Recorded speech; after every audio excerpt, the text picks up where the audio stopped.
దెందులూరులో YS Sharmila సభ అనంతరము పోలీసులు traffic clear చేయడంలో చేతులెత్తేశారు.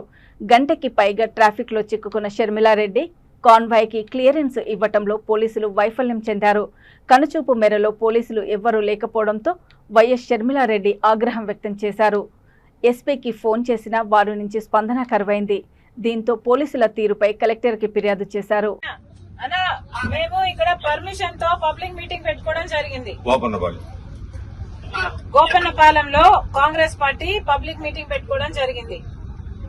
పర్మిషన్ ఉన్నప్పటికీ కూడా ఇక్కడ పోలీస్ కోఆపరేషన్ అస్సలు లేదు. అసలు మేము వ్యాన్ పెట్టుకుని స్పీక్ చేయడం, పబ్లిక్ స్పీకింగ్ ఒక వ్యాన్ పెట్టుకుందామంటే కూడా ప్రాబ్లం చేశారు. ఇప్పుడైతే ఇక్కడ ట్రాఫిక్ జామ్ అయిపోయింది. అసలు ఫోన్ చేస్తే కనీసం ఫోన్లు కూడా ఎత్తట్లేదు పోలీస్ డిపార్ట్మెంట్.